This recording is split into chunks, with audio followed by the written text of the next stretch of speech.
Darling, darling, come, darling, big jolly ride. ಅಣ್ಣ ಈರೊಂಚೂರು ಅಂಚಿ ಉಂತುಲೆ ಅಣ್ಣ ಈಜಿನ ಅಕ್ಕನ ಕಾರ್ದಡಿ ಕೂರ್ಬಾರ್ದು. ಕಲ್ಲು ಪುಡಿ ಆದ್ರೆ ಮಣ್ಣಾಗುತ್ತೆ, ಮನ್ಸು ಪುಡಿ ಆದ್ರೆ ಕಲ್ಲಾಗುತ್ತೆ. ಚಾತ ಪೊಡಿಯಲ್ಲಿ ಚಹಾ ಆಗುತ್ತೆ, ಮುಂಚಿದ ಪೊಡಿಯಲ್ಲಿ ಖಾರ ಆಗುತ್ತೆ. ಬೇಕಾದಾಗ ಫೋನ್ ಮಾಡೋದು, ಮೆಸೇಜ್ ಮಾಡೋದು, ಅಕಸ್ಮಾತ್ ಯಾಕೆ ಫೋನ್ ಮಾಡಿಲ್ಲ ಅಂತ ಕೇಳಿದ್ರೆ ಮರ್ತೋಯ್ತು ಅನ್ನೋದು. ಒಂದು ಇರ್ನ ಮಿಸ್ಟೇಕ್ ಅತ್ತಾಜಿ ಇರಾಗ ಇನ್ಸ್ಟಾಗ್ರಾಮ್ ಇನ್ಸ್ಟಾಲ್ ಮಂತ್ ಕೊರ್ನಕ್ಲಿ ತರ್ಪೋಡು. ಏನಿಲ್ಲ ಏನಿಲ್ಲ ನಿನ್ನ ನನ್ನ ನಡುವೆ ಏನಿಲ್ಲ. ನಡುವಲ್ಲಿ ಏನು ಇರ್ಲಿಕ್ಕಿಲ್ಲ, ಸ್ವಲ್ಪ ಬದಿಯಲ್ಲಿ ನೋಡಿ ಅಂತೆ. ತುಂಬಾ ಜನ ಬೀಳಿಸ್ಕೊಳಕ್ ಟ್ರೈ ಮಾಡಿದ್ರು ನನ್ನ. ಅದು ತಪ್ಪು ನಿಮ್ಮದಿ. ಮತ್ತೆ ನೀವು ಜಾರುವ ಚಪ್ಪಲಿ ಹಾಕಿ ಕೆಸರಲ್ಲಿ ಹೋದ್ರೆ ಬೀಳದೆ ಇರ್ತದ.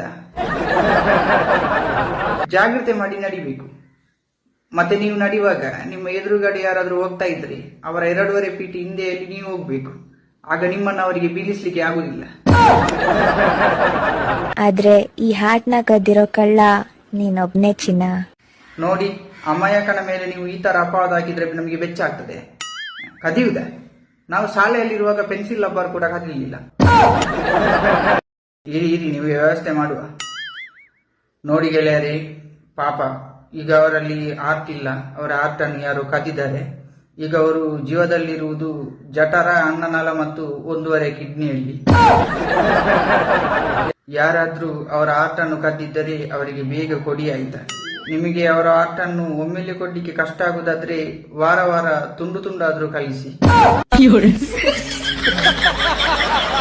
ಯಾವ ತರ ಹುಡುಗಿ ನೋಡ್ತಾ ಇದ್ದೀರಾ? ಯಾವ್ದಾದ್ರೆ ಸಾಕ್ಬೋದು, ಒಂದು ಹುಡುಗಿ ಸಿಕ್ಕಿದ್ರೆ ಸಾಕು. ಒಂದಾನೊಂದು ಕಾಲ ಇತ್ತು, ಹುಡುಗಿ ಪಾಪ ಇರಬೇಕು, ಹುಡುಗಿ ಚಂದ ಇರಬೇಕು ಅಂತ. ಆದ್ರೆ ಈಗ ಹುಡುಗಿ ತರ ಇದ್ರೆ ಸಾಕು. ತರತರದ ಹುಡುಗಿ ಬೇಡ. ಅದು ತರತರದಿದ್ರೆ ಮದುವೆಯಾದ ಮಧ್ಯಂತರದಲ್ಲಿ ಡ್ರೈವರ್ಸ್ ಆಗ್ತದೆ.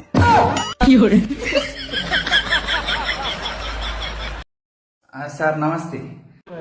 ನಿಮ್ಮ ಹತ್ರ ಒಂದು ಸಮಸ್ಯೆ ಕೇಳಲಿಕ್ಕಿತ್ತು. ನಾನು ನಮ್ಮ ಮನೆಯ ಜಾಗದಲ್ಲಿ ಒಂದು ನೆಕ್ಕರೆ ಕುಕ್ಕುದ ದೈಯನ್ನು ನೆಟ್ಟಿದ್ದೆ ಸರ್. ನಮ್ಮ ಪಕ್ಕದ ಮನೆಯ ಕೊಂಜ ಉಂಟಲ್ಲ, ನಾನು ನೆಟ್ಟಿದ್ದ ಕುಕ್ಕುದ ದೈಯನ್ನು ಕರೆದು ಅಲ್ಲಿ ಅವರು ಗೋಂಗುದ ದೈಯನ್ನು ನೆಟ್ಟಿದ್ದು ಸರ್. ನಾವು ಅದರ ವಿರುದ್ಧನೇ, ಅನ್ಯಾಯದ ವಿರುದ್ಧನೇ ಹೋರಾಟ ಮಾಡೋದು. ನಾನು ಯಾವಾಗಲಿಂದ ಹೋರಾಟ ಮಾಡುತ್ತಿದ್ದೇನೆ ಸರ್. ಅವರ ಗೋಂಗಿನ ದೈಯಲ್ಲಿ ಗೋಂಕಾಗಿದೆ ಹೊರತು ನನಗೆ ನ್ಯಾಯ ಸಿಗಲಿಲ್ಲ. ಅದು ಬಜ್ಜಿ ತಗಲು ಬಜ್ಜಿ ಬೊಂಜು ಸರ್. ಅಬ್ಬೋ, ಬಾಯಿ ಬಿಟ್ರೆ ಸಾಕು, ಬೆಜಕ್ರೆ ಪಕ್ಕಿ ಹತ್ರ ಆಗ್ಬೋದು, ಆ ಬೊಂಜು ಅಲ್ಲ. ಮೊನ್ನೆ ನಮ್ಮ ಮನೆಯ ಜಾಗಕ್ಕೆ 4 ಗೋಂಕು ಬಿದ್ದಿತ್ತು, ಅದನ್ನ ನಾನು ತಂದದ್ದು. ಯಾವನು ಕೇಳಕ್ಕೆ?